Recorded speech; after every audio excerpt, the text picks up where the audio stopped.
Future officer, स्वागत है आप सभी का ओनली आज के टारगेट फिल्म 2021 में। करंट अफेयर्स का रिवीजन करेंगे हम एमसीक्यूज के थ्रू, जो कि आने वाले हमारे फिल्म 2021 के लिए इंपॉर्टेंट है। आप ओनली आइज का टेलीग्राम चैनल ज्वाइन कर सकते हैं। ओनली आइज नथिंग एल्स के नाम से आपको पूरा नाम लिखना होगा। यहाँ पे आपको यूपीएससी और स्टेट पीसी से रिलेटेड रिक्विजिट मटेरियल और गाइडेंस आपको अवेलेबल हो जाएगा। तो चैनल का नाम है ओनली आइज नथिंग एल्स। आप खुद भी ज्वाइन कर सकते हैं, आप अपने साथी बंधुओं को भी ज्वाइन करने के लिए बोल सकते हैं। ओनली आइज की तरफ से एक नया प्रोग्राम शुरू हो रहा है 31 मई से, integrated daily MCQs plus mains answer writing programme. इसमें आपको जीएस के 6000 क्वेश्चन मिलेंगे, मेंस के 445 क्वेश्चन, सी सेट के 320, ऐसे में 6। बाकी देखो इसके अंदर और क्या रहेगा। एनसीईआरटीज़ के आपको कंप्लीट वीडियो मिलेंगे क्लास 6 से 12। एनसीईआरटीज़ के टेस्ट सीरीज में मिलेगी आपको। रोजाना आपको 10 एमसीक्यूज प्रैक्टिस के लिए मिलेंगे, मतलब रोज पढ़ाई करो, रोज एमसीक्यूज सॉल्व करो। वीकेंड पे फुल लेंथ टेस्ट होगा, जीएस के फुल टेस्ट होंगे, सी सेट के टेस्ट होंगे, मेंस आंसर राइटिंग भी होगी और इसके अंदर ऐसे की राइटिंग प्रैक्टिस भी होगी और करंट अफेयर्स के एमसीक्यूज भी आपको अवेलेबल हो जाएंगे। तो आपको जाना है dpp.onlyis.in पे जाना है। इन केस अगर कोई इशू हो तो आप कॉल भी कर सकते हो 7007931912। तो अगेन एक बार फिर से आपको एनरोल अगर करना है तो आप dpp.onlyis.in पे जाएंगे। 31 मई से ये प्रोग्राम शुरू हो रहा है 2022 वाले एस्पिरेंट्स के लिए। पहला क्वेश्चन देखते हैं, हाइपरलूप टेक्नोलॉजी के बारे में दिया है। देखो हाइपरलूप टेक्नोलॉजी का बेसिक क्या होता है। आप एक चीज समझिए कि हमारे चारों ओर हमारे आसपास जो है हवा है, एयर है, वायु है, उसका फ्रिक्शन, उसका घर्षण हमें पता नहीं चलता है। लेकिन कई बार ऐसा होता है कि हवा बहुत तेज स्पीड से बहती है। हवा मतलब हम बोलते हैं कि आज हवा बहुत तेज चल रही है। अब ऐसे ही उस कंडीशन में क्या है, हम भागने की कोशिश करते हैं तो कई बार क्या होता है कि हमसे भागा नहीं जाता है। हमें लगता है कि हवा हमें पीछे की ओर धकेल रही है, अगर वो हवा हमारे अपोजिट साइड में बह रही है, जिस साइड में हमारी गति है या जिस साइड में हमारा मूवमेंट है। सिमिलर कंसेप्ट के ऊपर ये हाइपर टेक्नोलॉजी भी बनी हुई है। ठीक है, यहाँ पे आप एक ट्रेन देख रहे होंगे, जो ट्रेन एक ट्यूब के अंदर है। यहाँ पे आपको शीशे जैसा कुछ लग रहा होगा कि भाई ये ऊपर शीशे का ट्यूब बना हुआ है। इस ट्यूब के अंदर जो है वो एक ट्रेन बह रही है। देखो हवा हमारे अंदर चारों ओर है, हमारे चारों ओर हवा है, एयर है, वायु है। इस ट्यूब के अंदर क्या होता है कि हवा का जो प्रेशर होता है वो थोड़ा कम होता है, जिसके वजह से ये ट्रेन को फ्रिक्शन जो है वो थोड़ा कम लगता है। अगेन हम हमारे क्वेश्चन पे आते हैं। पहला बोला है कि हाइपरलूप का कंसेप्ट इलॉन मस्क ने दिया है, जो कि टेस्ला के फाउंडर हैं।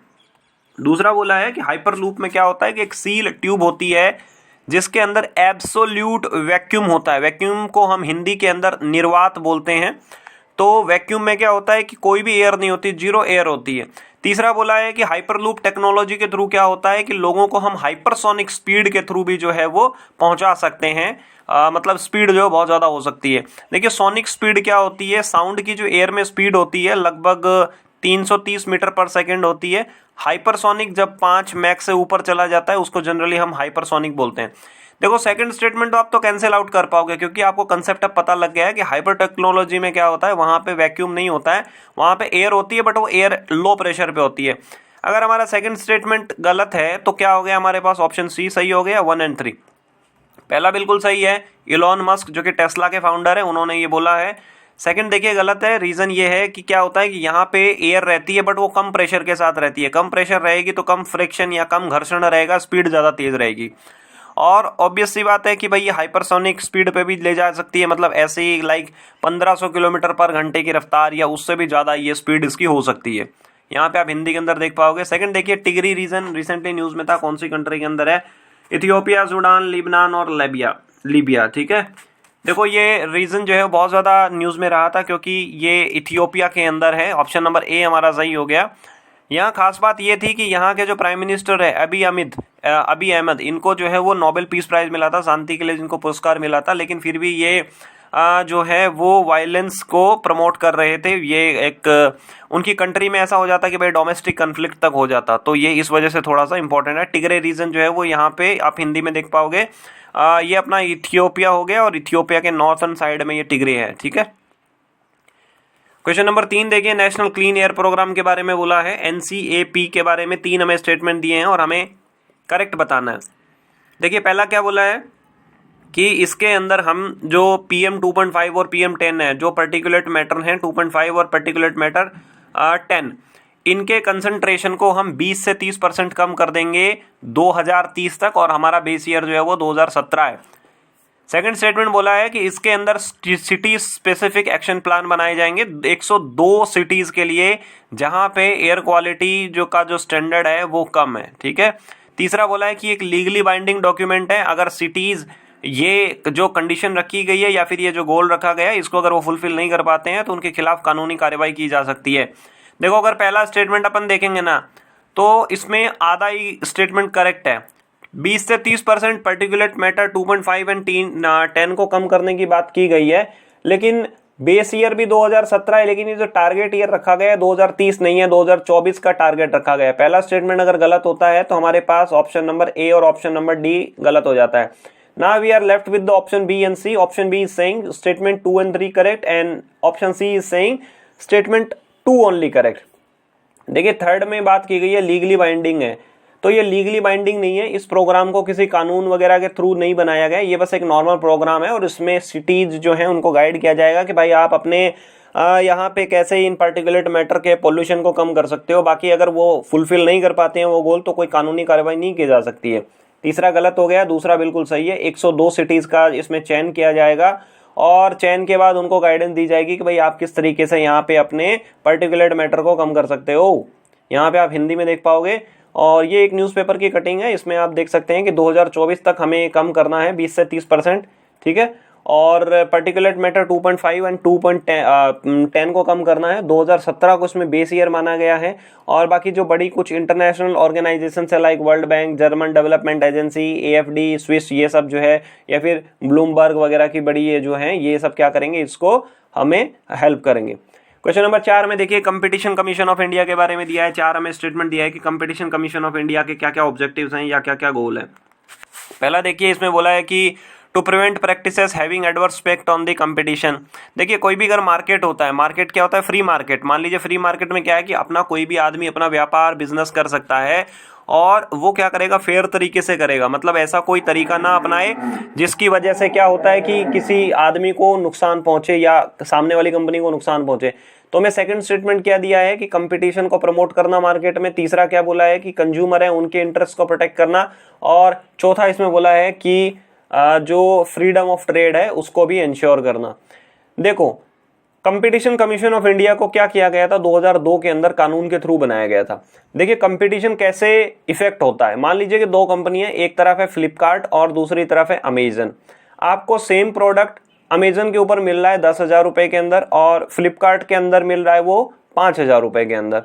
ऐसे में क्या होता है कि ऑब्वियस सी बात है कि दोनों अगर कंपनियां हैं, बड़ी कंपनियां, तो वो कंपटीशन करेगी।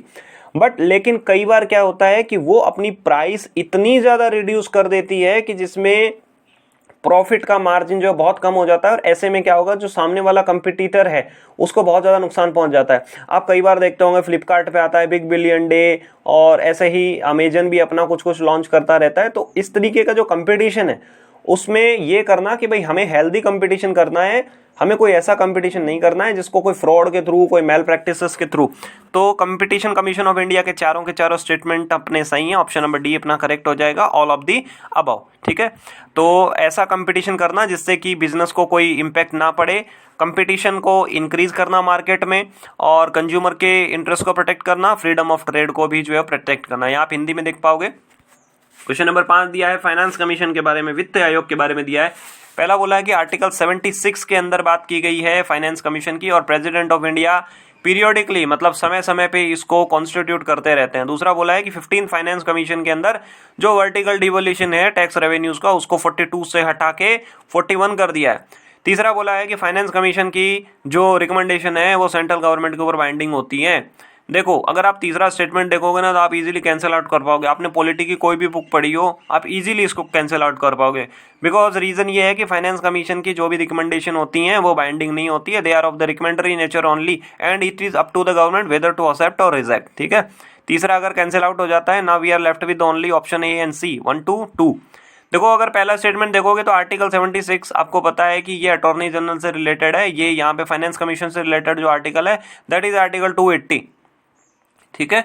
और ये बात बिल्कुल सही है कि प्रेसिडेंट जो है वो पीरियोडिकली इसको फाइनेंस कमीशन को कॉन्स्टिट्यूट करते हैं, आइदर 5 साल पे कर देते हैं, जब भी उनको पहले मन हो तब कर देते हैं।